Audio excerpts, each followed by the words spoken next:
하나님 말씀은 에레미야 31장. 자, 오늘은 31절에서 34절까지. 자, 새 언약이 중요하다 하는 것을 말씀을 드렸고, 어제까지 2시간에 걸쳐 가지고 새 언약의 말씀을 드렸고, 오늘 세 번째 새 언약 부분만 집중적으로 살펴보도록 하겠습니다. 자, 에레미야 31장 31절에서 34절까지 여호와의 말씀이니라. 보라, 날이 이르리니 내가 이스라엘 집과 유다 집에 새 언약을 맺으리라. 이 언약은 내가 그들의 조상들의 손을 잡고 애굽 땅에서 인도하여 내던 날에 맺은 것과 같이 아니할 것은 내가 그들의 남편이 되었어도 그들이 내 언약을 깨뜨렸습니다. 여호와의 말씀입니다. 그러나 그날 후에 내가 이스라엘 집과 맺을 언약은 이러하니 곧 내가 나의 법을 그들 속에 두며 그들의 마음에 기록하여 나는 그들의 하나님이 되고 그들은 내 백성이 될 것이라. 여호와의 말씀이니라. 그들이 다시는 각기 이웃과 형제를 가르쳐 이르기를 너는 여호와를 알라 하지 아니하리니 이는 작은 자로부터 큰 자까지 다 나를 알기 때문이라. 내가 그들의 악행을 사하고 다시는 그 죄를 기억하지 아니하리라. 여호와의 말씀이니라. 하나님 아버지, 은혜를 감사합니다. 오늘 이 말씀을 바르게 증거할 수 있도록 성령님 도와주시옵소서. 예수님 이름으로 감사하며 기도드리옵나이다. 아멘. 자, 어제까지 새 언약에 걸쳐서 새 언약의 두 번에 걸쳐서 말씀을 들었습니다. 새 언약은 우리 성경 전체의 핵심 주제입니다. 핵심 주제. 성경을 안다는 사람들은 이 새 언약의 중요성을 알아야 됩니다. 새 언약은 예수 그리스도 안에서 성취되는 거예요. 그러나 에레미야를 통하여 주어진 이 말씀 가지고만은 이것이 예수 그리스도를 통하여 성취됐다는 것을 알 수가 없어요.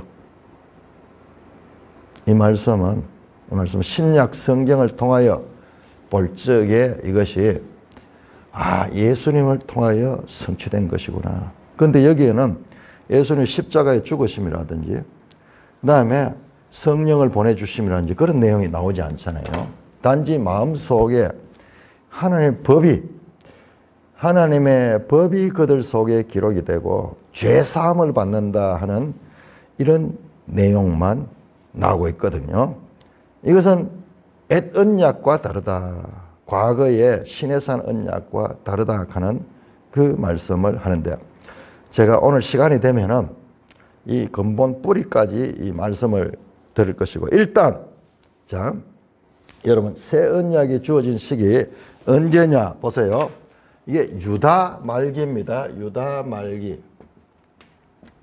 유다 말기는 바벨론에 의해 멸망합니다. 언제? 구체적으로 요시야 왕 때. 요시야 왕은 BC 620년대 사람입니다. 620년대. 그 다음에 요시야 왕이 죽고, 요시야 왕이 610년인가 이렇게 죽어요. 요시야 왕이 죽는 것도 허무하게 죽죠. 아주 위대한 이 남유다의 위대한 종교 개혁을 일으켰던 왕인데, 요시야 왕이 죽고 그 다음에 그 아들들이 통치합니다. 여호야긴,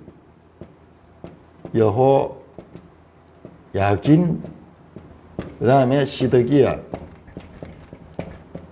요 중간에 여호아하스가 있는데, 여호아하스는 몇 달 만에 이 왕에서 물러납니다. 자, 여러분, 이 왕이 누구냐 하면 유명한 이 바벨론 볼모로 잡혀간 왕이에요. 볼모.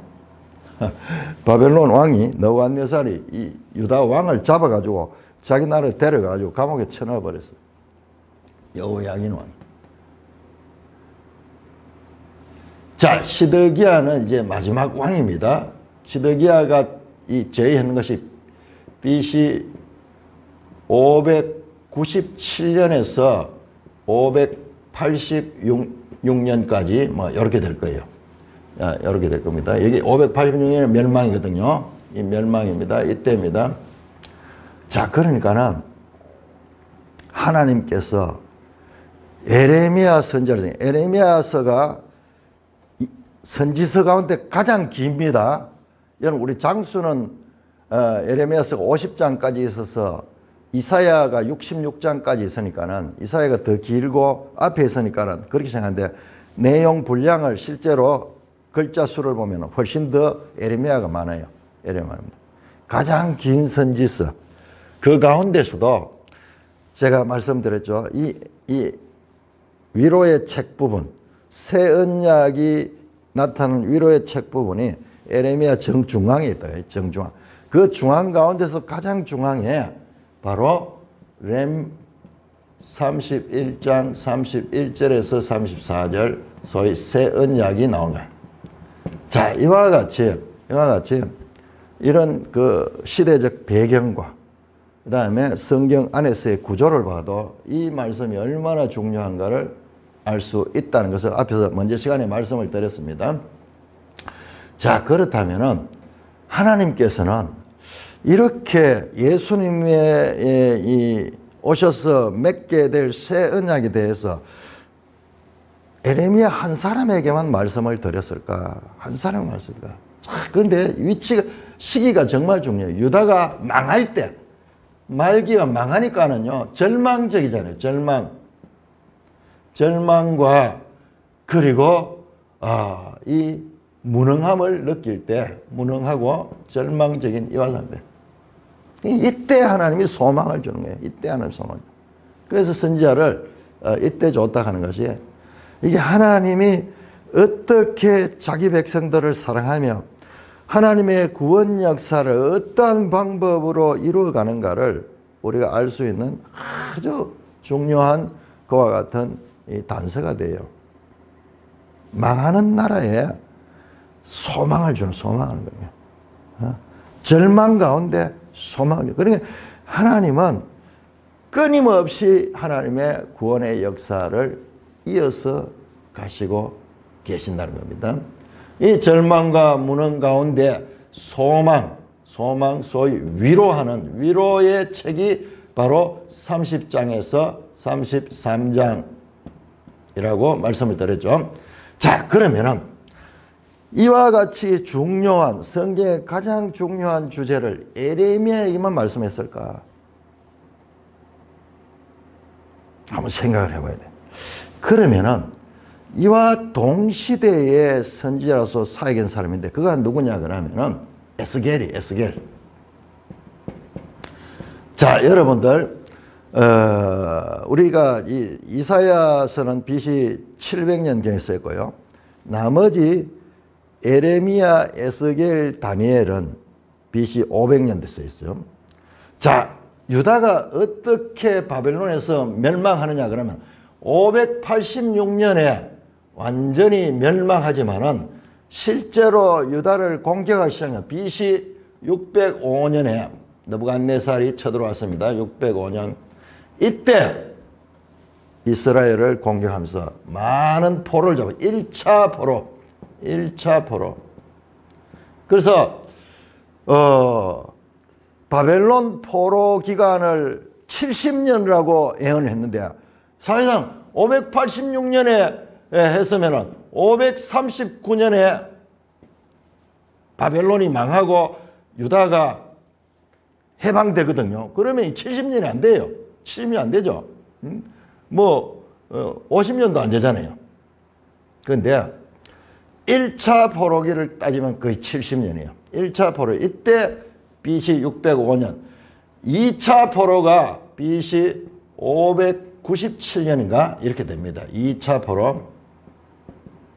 뭐 연도가 조금 차이가 있었어요. 제가 지금 기억에 가지고 하는 2차 포로가 나온대요.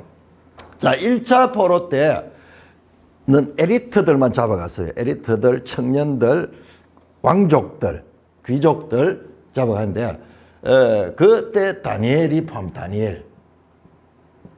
다니엘이 포로 잡혀가지고, 여러분 다니엘서 1장 1절을 보면요, 다니엘이 포로 잡혀가지고 하는데 그 바벨론 성으로 들어가는데 큰 성, 화려한 도시, 거기에 이 들어가는 장면이 나오는 거예요. 2차 포로 때 잡혀간 사람이 누구냐면 에스겔입니다. BC 597년경에. 그래서 다니엘서나 에스겔서나 전부 이 유다 말기에 주어진 하나님의 선지자를 통한 말씀. 그러니까 하나님이 어떠시냐?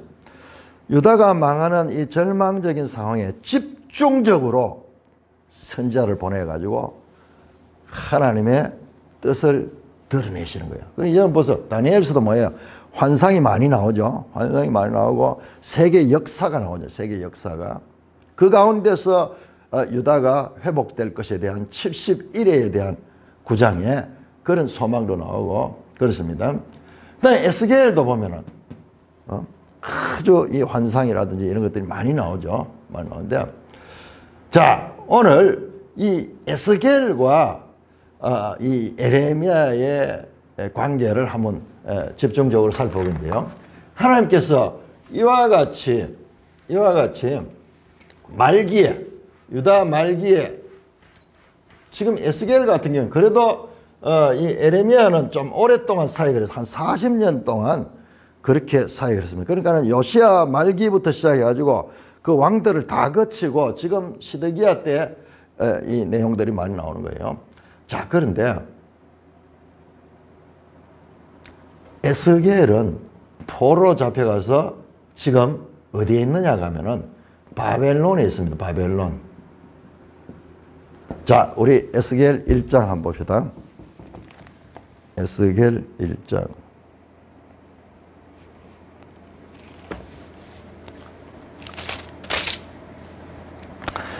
서른째 해 넷째 날 초다시에 내가 그발강가 사로잡힌 자 중에 있을 때 하늘이 열리며 하나님 모습이 내게 보이니 여호야긴 왕이 사로잡힌 지 5년 그달 초다시라. 여호야긴 왕이 사로잡혀가 있고, 이때 하면 여호야긴도 여기에 포로 잡혀왔는 거예요. 자시도 그발강가, 이 그발강가가 어디냐? 바벨론에 있는 강가예요. 바벨론에. 그래서 여러분 에스겔서에 보면은 이런 환상들이 많이 나오죠. 에스겔서도 길잖아요. 48장까지입니까? 아주 긴 내용이죠. 그 가운데서 환상이 많이 나오는데 이 에스겔은 바벨론에 있었어요. 이때 다니엘도 이미 바벨론에 있었어. 바벨론에 있어. 그리고 에레미야는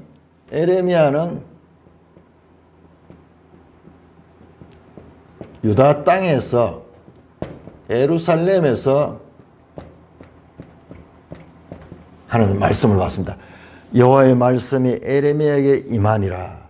여호와의 말씀이 에스겔에게 임하니라. 이런 표현이 집중적으로 나옵니다. 그러니까 유다에 있는 에레미야에게도 집중적으로, 그 다음에 바벨론 포로 잡힌 에스겔에게도 집중적으로 일어나는데, 이 에스겔에게 새 언약과 동일한 약속을 주는데 그것이 바로 에스겔 36장 24절에서 27절까지입니다. 자, 우리 한번 찾아볼까요? 에스겔 36장 24절 보세요. 내가 너희를 여러 나라 가운데 인도하여 내고 여러 민족 가운데 모으다. 지금 포로로 잡혀가 있잖아요. 포로를 하나님께서 모아 불러낸다는 거야. 불러내고 그들은 돌아온다는 거야. 그러니까 이게 장차 올 이 위로의 말씀인 것입니다. 소망의 말씀입니다. 그 다음에 어떻게 맑은 물로 너희에게 뿌려서 너희로 정결하기도 곧 너희의 더러운 것이 모든 우상 숭배에서 너희를 정결할 것이다. 그 다음에 또 새 영을 너희 속에 두고 새 마음을 너희에게 주어 너희 육신에서 굳은 마음을 제한다. 새 마음, 새 영.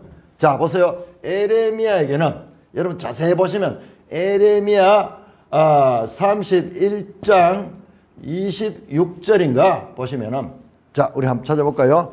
에레미야 31장 그렇네요. 22절에 보시면 22절입니다. 22절에 보면은 하나님께서 새 일을 행한다. 새 일. 그 다음에 31장 31절에는 새 언약을 행한 새 언약. 자, 새 것이라는 말은 히브리어로 하다시가 하다시.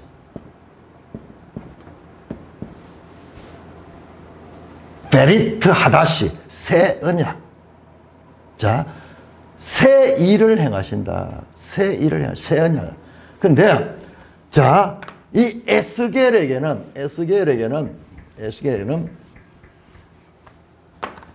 새 영을 주신다. 새 영. 그리고 새 마음을 준다. 공통점이 있죠. 새 것이다. 새 것. 옛것과 다른. 옛것은 여기서 뭐냐 하면 에레미야 분명히 나오죠. 애굽에서 나오던 날에 너희들과 맺은 것과 같이 아니하니 애굽에서 나오던 날에 맺은 그 옛 언약, 구약, 모세 언약, 시내산 언약, 그하고 달리 새 언약을 맺는데, 자, 이것은 새로운 영을 주고 새로운 마음을 준다는 거예요. 근데 일단 이 하다시라는 공통적인 이 표현이 나오죠. 자, 그러면은 이게 36장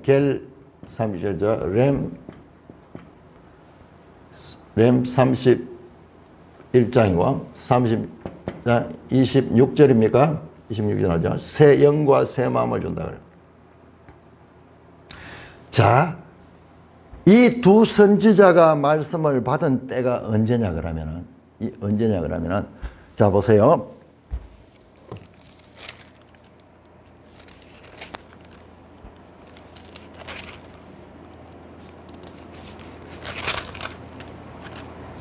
에레미야서에는 연도가 나옵니다. 32절 보세요. 32장 에스겔 32장 12째 해 12째 날 초하루 납니다. 12째 해 이게 무슨 기준이냐 하면 12째가 바벨론의 포로로 온 지 12째야. 포로로 잡혀온 지 12째. 계산을 해보면요.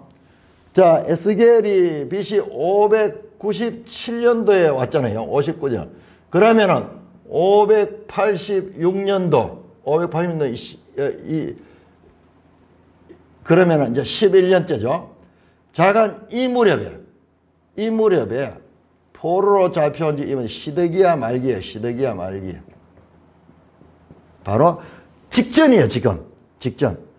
바빌론에서 멸망하기 바로 직전이에요. 자, 에레미야가 이 말씀을 받은 게 시드기야 때죠. 시드기야 597년, 78에서 6년, 요 사이 590. 지금 같은 시기에, 똑같은 시기에.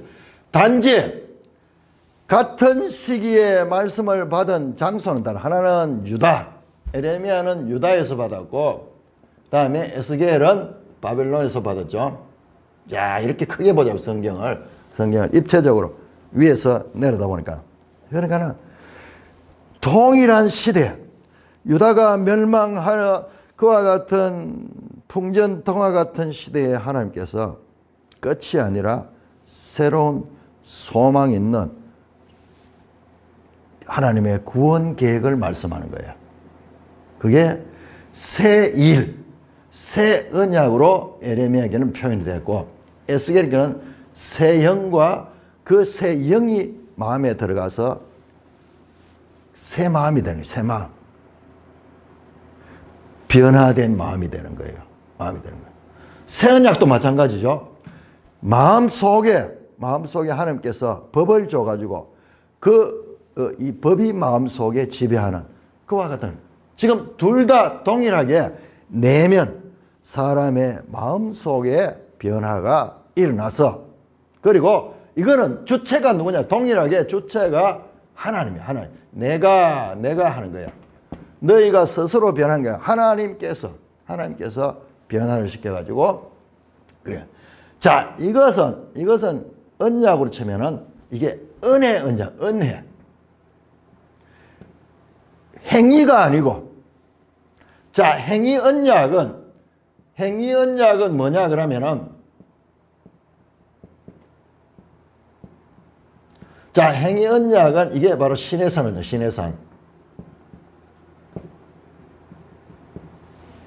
너희가 순종하면은 복을 받고 불순종하면은 저주를 받는다. 갑과 을의 계약 관계에서 그 을이 행위를 통해서 순종하면은 복을 받고, 만약 을이 행위를 통해서 불순종하게 되면은 그건 벌을 받는 거예요. 그러니까 이것은 언약 당사자 간의 행위에 따라서 상과 벌이 갈라지는 거예요. 그러니까 지금 바벨론 포로로 지금 가고 지금 이스라엘이 멸망하는 것은 결과적으로 시내산 언약의 형벌, 저주거든요. 저주, 불순종에 의한 저주를 지금 당하고 있는 거예요. 당하고 있는 거예요. 그러니까 시내산 언약, 행위 언약으로서는 저주를 받을 수밖에 없어요. 저주를. 그래서 망하는 거예요. 이 이스라엘이 멸망하는 것이 저주의 정점이에요. 저주의 최정점이에요. 질병도 보내고 가뭄도 주고 여러 가지 외적의 침입도 주고 이러지만, 그런 것은 부분적이었지만은 궁극적으로 그래도 되지 않을 때는 나라를 완전히 망하게. 그래서 그 백성들을 뽑아가지고 다른 나라에 다 던져버린 거예요. 지금 그걸 봐야 돼요. 성경을 따로 볼 게 아니라 이게 신명기에서 신명기 28장 1절에서 68절에 나오는 순종과 불순종에 의한 축복과 저주라는 그 예언이 지금 성취되는 거예요. 그래서 성경이 66권인 이유가 이 모든 것이 이와 같이 유기적으로 연관이 되는 거예요. 자, 이 부분은 제가 나중에 더 자세하게 다루겠습니다. 잠깐, 이게 성경에 일어나는 사건들을 그냥 독립적인 게 아니고 하나님 말씀하신 것과 어떻게 연결되는가를 봐야 돼요. 그래서 지금 이거예요. 그러니까 행위 언약에 의해서는 저주를 받을 수 있어요. 저주의 결과는 멸망이야, 멸망. 그런데 지금 이 상태가요, 이 상태가 다 이 멸망된 상태에서 주시는 거예요. 포로로 잡혀간 곳에서 너희를 모아서 내가 데리고 올 것이다. 이미 저주를 받아가지고 멸망 상태로 나를 잊고 외국 나라의 종으로 팔려가 있는 그 상태에서 하나님께서 구원하는 거거든요. 그러므로 이 모든 것들은 이 새 언약, 새 영, 새 마음, 이건 전부 은혜 언약이에요. 이게 누구냐? 하나님이 주권적으로 하시는 거예요. 그들이 한 것이라는 건 아무것도 없어요. 그들이 한 것은 자간 불순종의 결과로 포로로 잡혀가서 거기 가서 대접을 제대로 받겠어요? 비참하게 살아가는 그 상황에서 그들이 한 가지 뭐하냐? 거기에서 그들이 마음이 낮아져서, 야, 우리가 왜 이런 지금 험한 꼴을 당하는가 생각을 해보니까는 우리 조상 때부터 우리가 하나님의 말씀을 지키지 않아서 그렇구나. 비로소 깨닫는 거예요. 비로소 깨닫는. 자, 그거는 그 사람들의 행위가 아니냐, 그렇게 생각하시는데 그거 아니에요. 그 사람들이 그렇게 낮아지도록 포로로 흩어진 분이 하나님이야. 하나님께서 우선적으로 그들을 그와 같은 환경에 두셨기 때문에 비로소 그들이 그 마음이 생기는. 그러니까 우선되는 게 뭐냐 그러면 하나님의 은혜예요. 참 이상하죠. 망하는 게 하나님의 은혜라 하는 이런 역설은 이 성경을 깊이 모르면 이해할 수 없어요. 그래서 고난당하는 것이 내게 유익이라 내가 이로 인하여 주의 율례를 배우게 되어 시편 119편에 결론부에 나와요. 여러분 우리 인생들이 고난당하는 것이 그리스도 안에서 고난받는 것은 무의미한 게 아니에요. 이거는 우리를 하나님을 알게 하고 하나님의 말씀을 깨닫게 하는 거예요. 이 믿음의 사람들은 다 이 과정들을 겪어서 하나님과 깊은 관계를 맺게 되는 것입니다. 자, 그래서 이와 같이 포로로 잡혀간 상황에서 얼마나 시간이 되는지 몰라요. 근데 에레미야를 보면 70년이라는 것을 알려줘요. 70년 동안 포로 산다. 그러니까는 뭐 7개월, 7년도 아니고 7달도 아니고 오래도 70년 그동안 한 사람의 인생 전체잖아요. 그 다음에 자식을 놓고 뭐 2대, 3대까지 해당이 되잖아요. 그러니까는 거기 가서 빨리 돌아온다고 생각하지 말고 그쪽 사람처럼 살으라고 에레미야가 하나님의 말씀을 전했잖아요. 그러니까는 그 당시의 사람들은 에레미야를 우리로 치면 매국노, 친일파 이런 식으로 공격을 하는 거죠. 그러니까는 그 예언을 하기가 정말 인간적으로는 괴로운 거예요. 왜냐? 이런 이야기를 하면 온 세상 왕은 말할 것도 없고 세상 사람들로부터 친일파라고 매국노라고 그렇게 지적을 당할 건데 그는 하는 말씀이 전하잖아요. 자, 이와 같은 하나님의 말씀을 전해요. 그러니까 하나님이 선지자를 통해서 가장 절망적인 상황에 이와 같은 소망의 말씀을 주는데 자, 이것이 바로 같은 시대에 다른 지역에 있던 에스겔을 통해서도 주고 다니엘을 통해서 준 것입니다. 여러분, 그러면은 이 두 사람만 줬을까요? 아니에요. 이 두 사람 이외에도 선지자들에게 많은 선지자를 줬어요. 요엘 선지자를 주고 이사야에도 이 내용들이 나옵니다. 쭉 보면은 그러면은 보세요. 자, 에레미야만 가지고 요걸 보면 새 언약, 새 법을 준다. 이 정도인데. 그러고 34장부터는 또 그 당시 이야기로 돌아갑니다. 근데 에레미야는 그래도 이 환상이 별로 없잖아요. 근데 에스겔은 환상이 깊은 환상이 나옵니다. 자, 37장 봐, 37장. 에스겔 37장 가면은 이제 새 영을 너희 속에 준다는 것을 큰 그림을 통해 가지고 자세하게 보여줍니다. 자, 37장 1절 여호와께서 권능으로 내게 임재하시고 그의 영으로 나를 데리고 골짜기 가운데 거기 뼈가 가득 마른 뼈가 가득한 골짜기로 에스겔을 데리고 갑니다. 그러면서 하나님 묻습니다. 3절에 인자야 뼈들이 능히 살 수 있냐고 답하되 주께서 하나님 어떻게 뼈가 죽은 지 오래돼가지고 뼈만 남은 게 그게 어떻게 살 수 있느냐. 그런데 5절에 주 여호와께서 이 뼈들에게 이같이 말하시기를 내가 생기를 너희에게 들어가게 하리라 너희가 살아나리라. 와, 보세요. 여기 누가 죽어있는 자들에게 내가 하나님께서 생기를 보내. 이 생기라는 단어가 루아흐예요. 루아흐. 성령이에요. 영으로 번역이 될 수 있는 그거예요. 그러니까 여기에 지금 영이라 했다 생리라 했다가 막 문맥에 따라가지고 단어를 다르게 썼는데 이게 동일한 원어에서 루아흐 이게 뭐냐? 이게 성령, 숨, 호흡 우리로 치면 기하는 거 기하는 거 이게 생기 지금 생기라고 번역했죠. 이런 거예요. 이거예요. 그러니까 이 성령이 들어가면 살아나는 거야.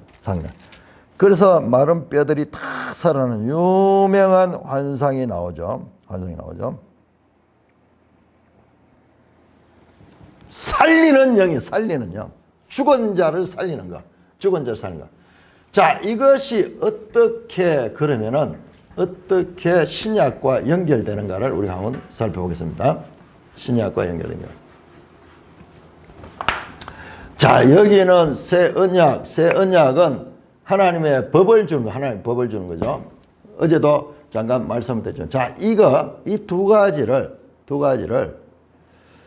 우리 교회 그 우종수 자매가 이거를 발견했어요. 발견했는데 에레미야에게 주신 것은 말씀으로 회복한다는 것을 가리킨 것이고, 에스겔을 통하여 준 건 성령으로 나오죠. 새 영이고, 그 다음에 앞에 37장 전체가 로아흐, 성령이거든요. 성령.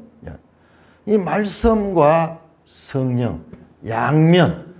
자, 말씀과 성령, 양면으로 하나님께서 이와 같은 가장 중요한 메시지를 동일한 시대에 바벨론에 있는 에스겔에는 성령으로 회복될 것을 말씀하시고, 그 다음에 유다에 남아서 이 고난을 당하고 있는 에레미야에게는 말씀으로 역사한다고 말씀하는데, 이 두 개가 왜 다르게 표현됐는가? 제가 이게 숙제였어요. 사실상 이게 전부 다 보면 성령으로, 오순절 성령으로 시작되는 교회 시대와 연관이 되어 있어요. 그런데 이것을 두 개를 아무리 봐도 이게 같은 것 같은데, 그러니까 더 이제 시간을 보니까 정확하냐는, 시간은 같은 시기에, 어쩌면 같은 날에 하나님께서 양쪽에 말씀을 주실 수도 있어요.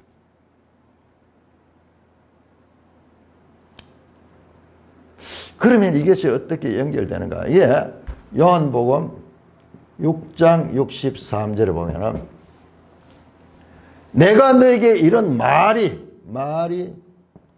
영이고 성령이고 생명이다. 생명.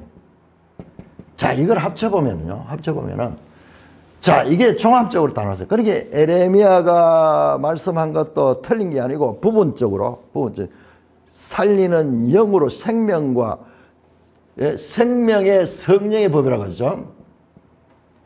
바울이 성령의 법이라고 있어요. 생명의 성령의 법.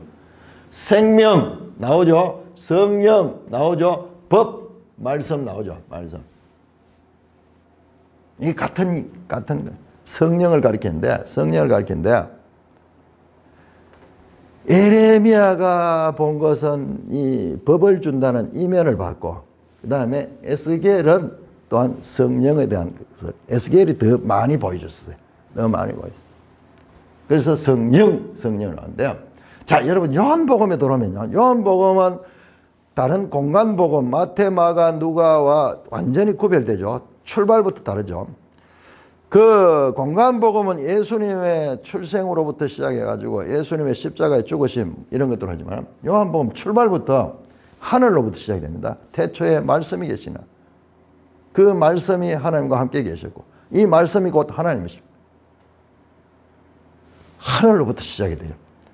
그리고 이 요한복음 3장에 보면은, 살리는 것은 영이니 육은 무익하니라. 내가 너에게 이것은 6장이고 계속 성령에 대한 말씀을 3장이다. 사람이 거듭나지 않으면 하나님 나라에 갈 수 없다. 거듭나는 게 뭐냐? 물과 성령으로 나는 것이다. 성령에 대한 구체적인 가르침은요, 요한복음에 나와요. 요한복음에. 다른 복음서에는 거의 나오지 않아요. 요한복음에는 집중적으로 간 게 언제야? 14장에서 16장까지 다락방 강화가, 이게 보혜사 성령에 대해서, 성령. 내가 간 후에 보혜사 성령이 올 것이고, 그는 와서 어떻게 너희 가운데 거할 거야. 너희 속에 거할 거야. 지금 뭐예요? 마음속에죠. 너희 내면에 거할 것이다. 보혜사 성령은 그가 내가 너에게 이런 말을 깨우쳐 줄 것이고, 너희와 나를 하나로 연결시켜 줄 것이다. 이게 전부 성령에 관한 이야기예요. 뿐만 아니라 요한복음 20장에 보시면은 예수님께서, 부활하신 예수님께서 제자들이 나와서 성령을 받아라 그래요. 성령을 받아. 이건 딴 데 안 나오는 거예요. 성령을 받아라. 사도행전의 2장에 오순절 성령 강림이 있기 이전에 제자들은요, 부활하신 예수님부터 성령을 받아라 그러면서 훅 숨을 내쉬었다 하는 내용이 나와요. 그러니까 예수님의 마지막은요, 예수님이 가신 다음에 이제 보혜사 성령이 오시는 이거를 집중적으로 가리키는 거예요. 이게 마지막 날 가르침이잖아요. 십자가에 돌아가시기 전에 마지막 날. 이게 전부 요한복음에 나와요. 요한복음은. 그리고 부활하신 예수님이 오셔서 제자들에게 성령을 받으라 그러면 그런 이야기들이 전부 요한복음. 그러니까 새 언약에 관한 하나님의 법에 관한 것, 하나님의 성령에 관한 것, 그래서 사람의 마음으로부터 내면적인 변화가 오게 되는 이 모든 이야기의 가르침은 요한복음에 집중돼요. 요한복음. 그래서 요한복음을 읽으면은 깊이가 있고 아주 다른 복음서는 그냥 스토리 위로 되지만 이거는 완전히 내면적으로 들어가잖아요. 깊은 내용이 들어가잖아요. 이게 뭐냐? 영의 변화. 바로 새 마음이 되는 것. 바로 새로운 하나님 말씀이 그 마음속에 법으로 자리 잡아서 우리를 변화시키는 이와 같은 것들을 집중적으로 간 게 요한복음이에요. 요한복음. 자, 그래서 이와 같이 복음서를 통해서 요한복음을 통해서 이것이 가르쳐집니다. 그러나 이게 구체적으로 단어로서 나타난 것은 우리 개역 성경에는 누가복음 22장 20절이에요. 예수님 자신이 바로 이 말씀을 하기 직전에 성찬을 하잖아요. 성찬을 하는데 누가복음에 보면은 그 성찬할 때 이것은 받아 마셔라. 이는 피로 맺는 새 언약이에요. 새 언약. 구체적으로 새 언약을 언급하십니다. 새 언약을. 마태복음에도 나오고 마지막 성찬이 새 언약이다. 이 언약을 성취하는 것이다. 뿐만 아니라 요한복음에서 성령에 대해서 집중적으로 말씀. 다음에 보세요. 사도행전 2장에 오순절 성령 강림. 그리고요, 그 이전에 예수님께서 성령으로 세례를 받아. 요한은 물로 세례를 베푸지만 너희는 맨날이 되지 못하여 성령으로 세례를 받으니까 계속 예수님의 가르침은 성령에 대한 가르침이에요. 그 약속대로, 그 말씀하신 대로 오순절 성령이 강림한 것입니다. 성령이 강림. 그래서 에스겔 27장에 죽은 뼈들이 살아나듯이 이 성령 강림이 일어나면서 여기에서 이제 베드로가 변화를 받고 사도들이 변화를 받고 말씀을 전하니까는 변화가 일어나죠. 그래서 회심이 일어나고 교회 시대가 열리죠. 교회 시대. 교회는 출발이 성령으로 시작. 성령의 공동체. 자, 이렇게 예수님의 이 말씀과 성령은 항상 합하여 역사를 합니다. 성령은 말씀을 떠나지 않습니다. 말씀은 성령을 통하여 기록이 되었고 성령을 통하여 깨달아져요. 그래서 우리가 예수를 믿는다는 것은 이미 성령을 받았다는 거예요. 내가 어떤 체험이 있고 무슨 방언을 하고 이거 아니에요. 예수를 믿기 전에 너희가 이 하는 나라에 들어가 물과 성령으로 거듭나니까는 믿는 거예요. 그 다음에 요한복음 3장 16절에 누구든지 믿는 자마다 믿는 자 하는 거기 나오잖아요. 그 라인에서 나와요. 성령으로 거듭난 자가 믿게 되는 거예요. 그래서 이 새 언약은 이렇게 중요한 것이고 새 영, 새 마음, 변화되는 이 모든 것들이 바로 신약에서 예수님을 통하여 시작이 되고 그 다음에 예수님의 사역 가운데 가장 중요한 것이 성령을 보내신 거예요. 성령을 보낸 거. 사도행전 2장 36절, 33절입니까? 보면 예수님께서 부활하시고 성천하셔서 보좌 우편에 앉아서 아버지로부터 성령을 받아가지고 보내주시는 거예요. 그래서 이 모든 것들이 새 언약이 교회 시대, 예수님을 통하여 성취되고 교회 시대를 통하여 완성이 지금도 진행 중인 것입니다. 지금도 새 언약 시대. 자, 그러면은 오늘 이 시간에 자, 이렇게 연결된다. 그러니까 성경 전체에 연관이 되어 있어요. 그런데 이 선지자들이 오시기 전에 모세의 법에는 과연 그러면은 이 새 언약에 대한 암시가 있었는가? 그걸 지금 한번 찾아보겠습니다. 자, 우리가 자, 제가 이 말씀을 드리면서 이 새 언약과 신명기 30장 6절은 마음의 할례가 같은 거라고 말씀을 드렸습니다. 그걸 지금 다시 설명할 수는 없어요. 여러분 성경을 자꾸 읽어보면은 그때 흐릿하지만은 그 모세를 통하여 하신 말씀에 마음의 할례가 30장 6절 신명기 3장 6절 이 마음의 할례가 이게 궁극적으로는 에레미야의 새 언약 에스겔의 새 영에 대한 말씀이라고 하는 것을 말씀을 드렸습니다. 그러니까는 이 새 언약은 포로기에 그때 이 이스라엘이 망하게 되니까 하나님이 주신 게 아니라 하나님의 구원 계획 속에 이미 있던 거예요. 이미 있던 거예요. 자, 오늘 이 중요한 내용을 자, 우리가 다시 한번 신명기를 정리해보면요.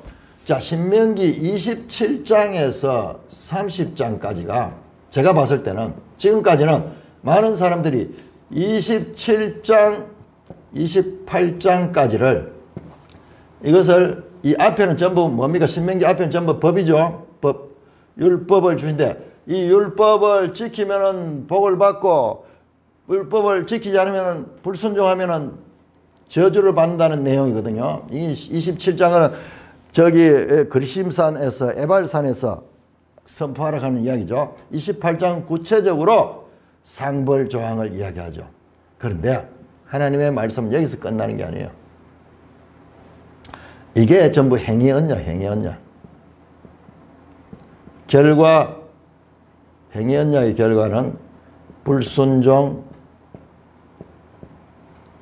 그 결과 저주를 받습니다. 저주, 죄에 대해 다른 말로 하면 죄, 벌 받는 거예요. 근데 신명기에서는 29장에서 30장이 이어집니다. 자, 요게 29장은 왜 이렇게 됐냐? 29장 4절을 보면은 듣는 마음, 보는 눈, 깨닫는 마음, 이 없어서 그렇다. 이게 없다는 거야. 이게 없다. 실패한데 그 이유를 이걸 설명해. 그러면서 쭉 이야기하지만 궁극적으로 이 마음, 요걸 가져야 되거든요.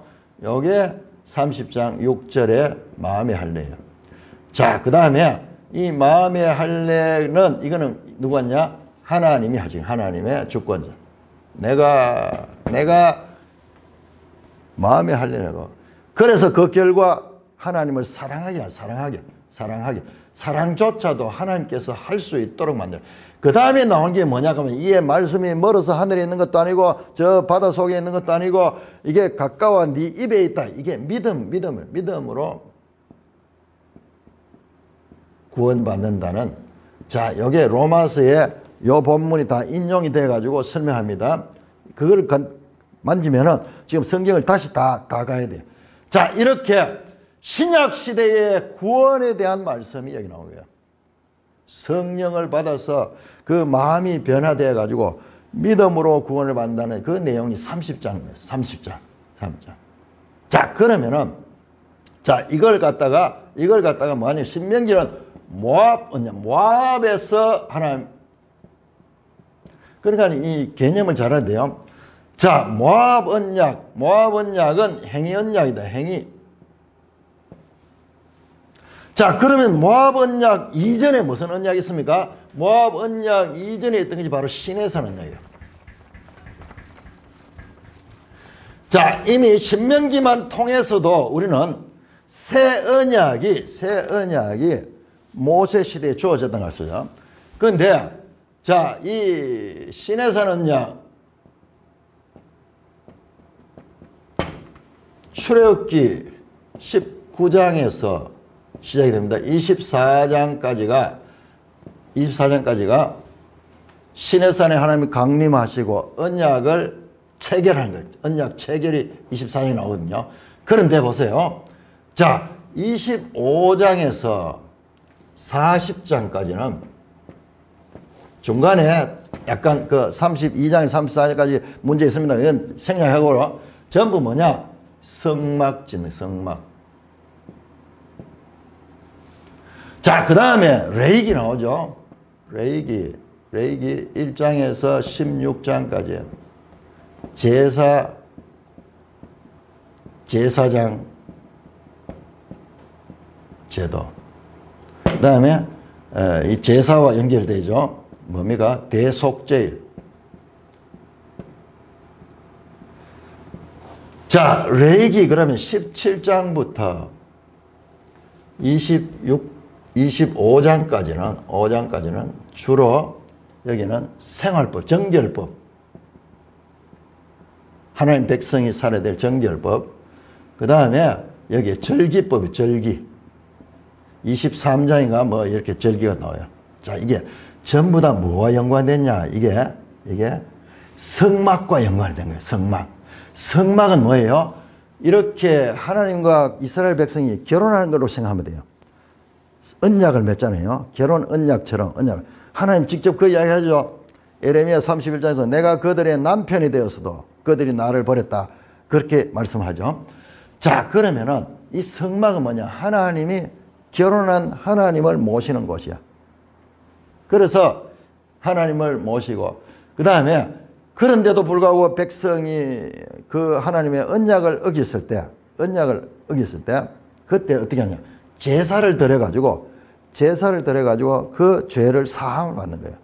안 그러면은 하나님과 함께 할 수가 없어. 그래서 이 성막이 필수적으로 있어야 되는 것이에요.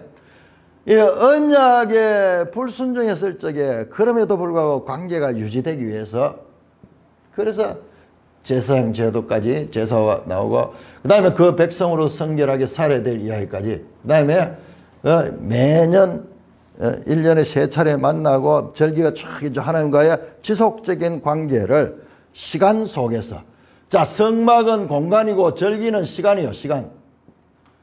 이 공간. 그러니까 시공간을 통해서 하나님과의 관계를 가요.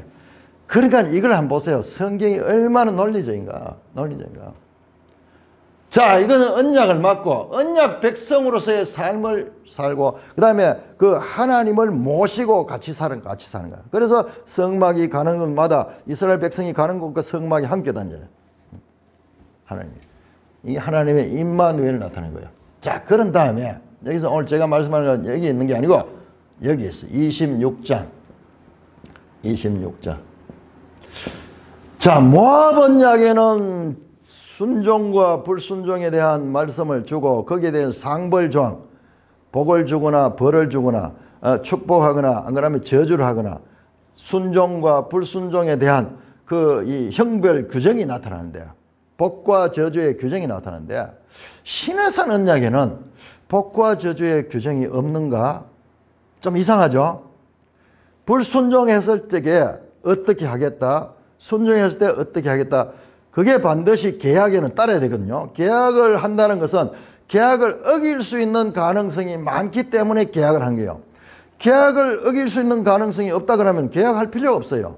우리가 왜 이런 계약서를 중요하게 생각하냐면 만약 이 계약을 어겼을 때 일어나는 문제들을 그것을 명확하게 하기 위해서 계약을 하는 거거든요. 그러니까 어기지 못하도록 하는 그와 같은 하나의 근거가 이 계약이 나오는데 계약에 시내산 언약에는 상벌조항이 없었다. 아니에요. 그러니까 이거를 성경을 연속해서 보면 자, 여러분 이게 보세요. 이 장소가 어디냐? 19장부터 레위기 26장까지 이 장소가 전부 시내산. 그러니 이런 것들도 하나의 언약. 하나님과의 관계에서 맺는 법이에요. 법. 그래 법과 언약이 서로 같은 말이에요. 시내산 언약, 모세의 법 이렇게 말하잖아요. 이게 더 정교하게 따지면 차이가 있을지 모르지만 일반적으로는 같아요. 모세의 법, 시내산 언약 이 서로 상호 교환되며 사용되는 용어거든요. 자, 그리고 시간적으로 어떻게 되느냐? 이게 전부 1년 안에 일어나. 1년 안에 일어납니다. 성막을 완성을 하기를 언제 완성하냐 그러면은 성막을 1년 그 출애굽에서 1년 만에 완성이 되거든요. 완성이 되냐. 그러면 레위기는 뭐냐? 레위기는 역사 얘기 아니잖아요. 전부 그 속에 법 이야기잖아요. 법. 이것은요, 며칠 만에 주어질 수도 있고 하루 만에 주어질 수도 있어요. 이 법은. 그러니까는 우리가 폭넓게 보면 레위기까지 이 전부 다가 신의 산 언약이고, 이게 어디까지였냐? 이게 어디냐? 2년째인가 이렇게 출발하는데, 이게 민수기 10장까지. 자, 민수기 10장까지. 출애굽기 19장에서 민수기 10장. 민수기 10장에서 뭐냐 하면 이스라엘 백성들이 비로소 이제 행진하거든요. 그 전에는 어디 있었냐? 이때부터 제가 계속 여기 있으면서 하나님 법을 받고, 그 다음에 성막을 짓고, 그 다음에 거기에 머무르면서 하나님 백성이 광야를 준비했는 게야. 그러니까는 레위기가 27장까지 나오는데 27장은 보면 이게 부록적인 성격이 있어요. 부록. 근데 26장에, 레위기 26장에 바로 순종하면은 복을 받고 불순종하면은 저주를 받는 복과 순종에 관한 상벌 조항이 있는 거예요. 그러니까는 출애굽만 보니까는 없는 것 같이 이 신의 산 언약을 전체로 보면 여기 상벌 조항. 자, 이 상벌 조항을 우리가 한번 보겠습니다. 자, 26장 레위기 26장 1절에서 40절까지, 그 다음에 39절까지, 그 다음에 40에서 45절까지입니까? 자, 우리 한번 볼까요? 자, 레위기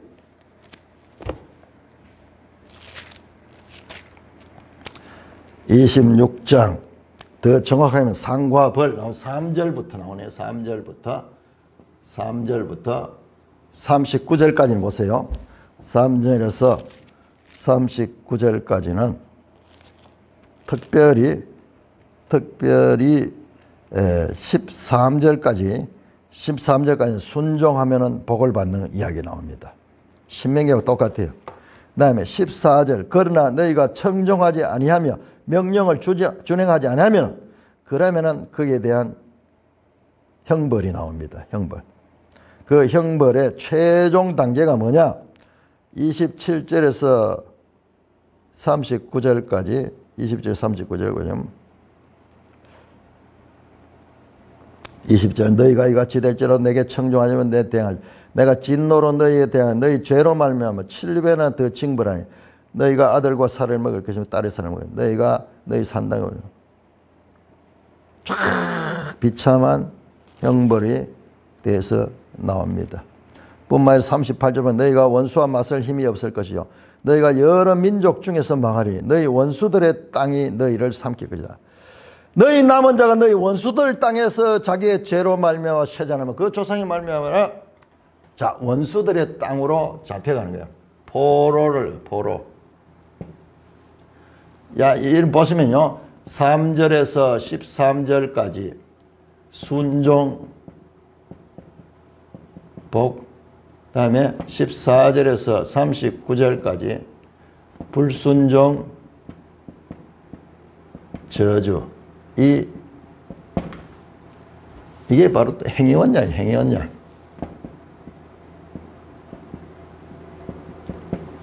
똑같은 거예요. 그러니까 신의 산 언약에도 이게 나왔어요. 행위 언약을 통해서 불순종으로 저주를 받는 이야기 나왔어요. 자세히 보시면요. 단계적으로 계단처럼 처음에 죄를 짓고 그 다음에 그래도 말씀에도 불순종하고 그 다음 단계 또 더 많은 죄를 짓고 또 불순종하고 또 계속 하나님이 말씀을 해도 불순종하는 거예요. 불순종하는 거예요. 그 결과가 포로로 잡혀가는 거예요. 자, 문제는 여기에서 끝나는 게 아니에요. 여기서 끝나는 게 아니에요. 자, 40절에서 45절까지 한번 보겠습니다. 레위기 26장 40절에서 45절까지 자, 여기에 보면은 뭐가 나오냐면 여기에 회복에 대한 소망이 나옵니다. 자, 이 포로로 잡혀갔죠. 그 저주의 극치가 되어서 나라에서 뽑혀갔죠. 그러나 너희들이 원수의 땅에 있을 적에 포로가 되어 남은 나라 바벨론의 원수들이죠. 그들의 땅에서 그 살다가 너희가 어떻게 회개하는 회개. 똑같습니다. 왜 우리가 이렇게 잘못됐는가? 이렇게 스스로 회개하고 그렇게 해서 너희가 자기의 죄악과 그들이 나를 거스른 잘못으로 자기의 죄악과 그들의 조상의 죄악을 잡아 그들이 내게 대항함으로 나도 그들에게 대항하여 이 모든 결과가 하나님께 대한 불순종에 의한 결과라는 것을 알고 보세요. 아는 게 중요합니다. 41절 내가 그들의 원수의 땅으로 끌어갔음을 깨닫고 할례받지 아니한 그들의 마음이 낮아서 죄악의 형벌을 기쁘게 맞아. 자, 할례받지 아니하는 마음. 문제는 여기 요것 때문입니다. 할례받지 않는 마음. 할례받지 않는 마음은 교만한 마음, 불순종하는 마음, 자기중심적 마음. 즉 할례받지 아니하는 마음이 낮아져야 이 겸손한 마음 하나님 앞에 자신의 위치를 아는 마음이야. 자, 문제는 할례받지 않는 마음을 가져야 돼요. 할례받지 아니하는 마음이 없으면은 그들은 불순종할 수밖에 없어요. 할례받지 않은 마음만 가지고 안 돼요.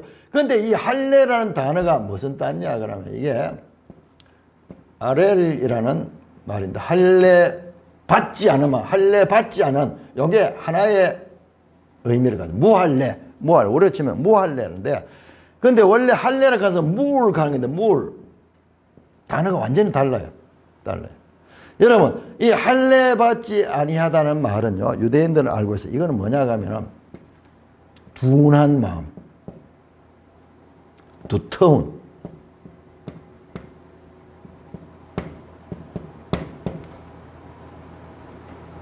굳은 마음 이게 전부 이런 거예요. 그러니까 이게 뭐냐 그러면은 이게 뭐냐 그래서 자 우리 한번 찾아보겠습니다. 출애굽기 6장 한번 이게 이제 딱 보면은 아 이게 무슨 뜻인가를 우리가 신뢰로 알 수 있어요. 출애굽기 6장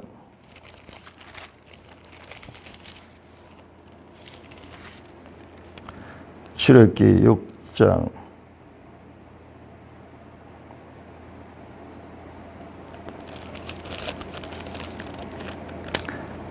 자, 6장 12절 보세요. 모세가 여호와 앞에 아뢰어 이르되 이스라엘 자손도 내 말을 듣지 않는 바로가 어찌 들을까? 나는 입이 둔한 자이다.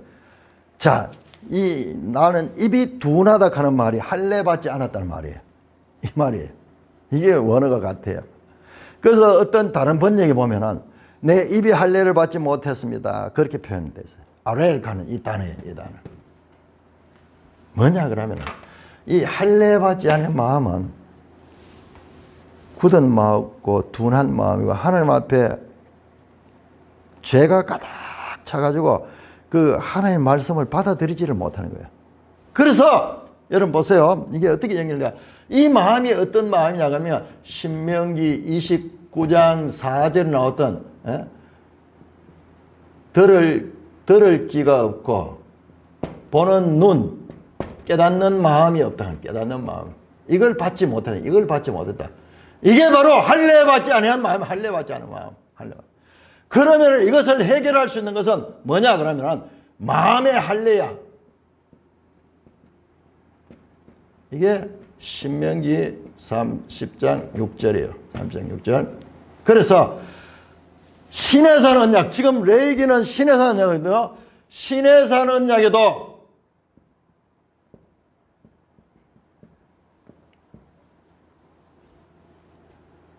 새 언약에 대한 암시가 있다. 암시가 있다. 새 언약. 그래서 그렇게 되면 어떻게 되는 거 보세요. 언약을 하나님께서 그들이 죄악을 기쁘게 받게 되고 자기들의 죄 때문에 그런 줄 알고 그래서 44절에 보시면요. 그런즉 내가 그들의 원수의 땅에서 내가 그들을 내버리지 아니하고 미워하지 않고 아주 멸하지 않고 그들과 맺은 언약을 폐하지 아니하리라. 이게 바로 이 언약이 뭐냐? 이게 바로 새 언약이에요. 하나님이 구원하시는 그 약속, 구원하시는 약속. 그러나 그들의 잘못에 대한 징계를 받는 거예요. 그것이 바로 포로가 되는 거예요. 포로가 되는 거예요. 여러분 우리 에레미야서 31장에 30장에 나왔죠. 내가 너희를 반드시 구원하지만 그러나 너희 죄에 대한 징계는 받게 될 것이다. 그 말씀하죠. 그래 하면서 그들을 아주 멸하지 아니하고 그들과 언약을 폐하지 않고 나는 그들이 합니다. 그리고 기억하여 내가 그들을 인도해 낼 것이다. 자, 여기에서 망하지 않고 그 할례 받지 아니하는 마음이 이제 할례를 받게 되면 이게 겸손하게 되고 두려워져. 그래서 하나님께서 언약대로 구원하시겠다는 그 위로와 소망의 말씀이 바로 레위기 40장에서 45절에 40절에서 26장 40절에서 45절에 여기에 들어있는 거예요. 신명기하고 똑같습니다. 신명기에서는 자 정리해 보면요. 자, 이 하나님의 언약 속에 새 언약은 옛 언약 속에 이미 암시되어 있었던 것이라는 것을 알 수 있습니다. 자, 신명기 27장, 28장. 자, 여기는 행위 언약. 자, 근데 29장에서 30장, 요게 같이 연결되는데, 여러분들, 여기에서 29장, 29절에 나타난 것은, 우리에게 속하죠. 보이지 않는 것은 하나님께 속한 것이다. 그 이야기가 여기 들어요, 여기. 요 29장과 30장 그 사이에. 이게 뭐냐 하면, 이게 바로 하나님의 구원 역사고, 바로 이것이 31장에 이 새 언약을, 새 언약. 30장 6절에 그리고 그 나오는 내용들이 전부 30장은 새 언약이에요. 29장은 새 언약을 설명하기 위한 그와 같은 장이에요. 행위 언약으로 말미암아 멸망할 수밖에 없지만은 이 은혜 언약, 여기는요 전부 주어가 하나님 돼서 은혜 언약을 통해서는 구원받게 되는 것입니다. 자, 이것이 모압 언약이죠. 모압 언약. 자, 그렇다면은 시내산 언약 40년 전이죠. 이보다도 40년. 이게 더 오래됐죠. 더 근원적이죠. 이 시내산 언약에도 시내산 언약의 상벌조항은 레위기 26장에 나타나며 그것도 3절에서 이 39절까지 상벌조항이 나옵니다. 자, 여기까지는 행위 언약. 여기까지는 행위 언약. 그런데 40절에서 45절까지는 이게 은혜 언약. 하나님이 그들을 구원할 것이다. 구원할 것이다. 자, 그런데 지금 신명기 30장 1절이나 그 다음에 이 레위기 26장 40절 45절 이 회개가 나와. 회개. 둘 다. 그들이 쫓겨간 나라에서 그들의 잘못을 회개한 거 나오죠. 그러면 회개하는 것은 행위지 않느냐? 그 사람이 행위지 않느냐? 그런 생각을 하게 되는데, 자, 그것은 그들이 그런 환경에 놓여졌기 때문에 회개하는 거예요. 회개하는. 그러니까 회개가 우선이 아니고 그들의 환경을 그렇게 조성 하나님 우선이에요. 그래서 이것도 은혜에 들어갑니다. 자, 여러분, 여기에서 우리가 믿음과 구원에 관한 이야기인데, 자, 믿음으로 구원받습니다. 그러면 이 믿음은 나의 행위냐나, 내가 믿으니까 내 믿음. 그렇게 한데, 이게 행위가 아니에요. 자, 믿음은 하나님의 은혜입니다. 이게 에베소 2장 8절, 9절 다 나옵니다. 그리고 로마서 5장, 3장, 다 이 이야기를 다 가르쳐요. 아브라함이 믿음으로 이 구원을 받는데 아브라함은 은혜로 구원을 받은 거야. 아브라함. 그러나 시내산 언약의 율법을 통해서는 행위로서는 구원할 수 없어요. 그 이야기가 전부야. 그러면 믿음은 분명히 우리의 행위지만 성경은요, 이 믿음을 하나님의 은혜라고 말씀합니다. 그러므로 이것도 마찬가지요. 원리가 이것까지 여러분들이 연결시키지 아니하면 항상 헷갈리는 거예요. 어떻게 사람이 그래도 회개를 해야지 이 하나님께 구원해 주잖아. 근데 그 회개할 수 있는 환경을 만들어주면 하나님이야. 하나님. 포로로 잡혀가게 하고 흩으신 분, 온 세상에 흩으신 분, 포로로 잡혀가게 하신 분 하나님이야. 그러니까 그 안에서 그들이 회개를 한 거야. 그래서 이게 은혜 언약입니다. 은혜 언약. 그래서 우리 기독교의 구원은 바로 하나님의 은혜다. 은혜. 하나님의 은혜다. 절대적 은혜라는 이와 같은 구원론이 나타나게 되는 겁니다. 자, 이 부분이 이해가 안 되면은 아니 그래도 내가 행위가 있어야지. 내가 믿어야지. 내가 회개를 해야지. 그런데 그조차도 하나님의 은혜 속에서 일어난 것이라는 것을 성경을 통해서 믿지 아니하면은 평생 가도 구원은 신인 협력으로 보는 거예요. 협력. 여러분, 이 신인 협력설은 이것은 아니에요. 이건 기독교의 가르침은 기독교는 절대적 하나님의 은혜를 통한 구원. 이겁니다. 자, 이것이냐에 따라서 교회사는요, 늘 갈라져 왔습니다. 늘 갈라졌습니다. 그런데 끝까지 이 성경이 가르친 게 무엇인가를 우리가 이 언약을 통해서도 알 수가 있는 것입니다. 찬송가 289장입니다.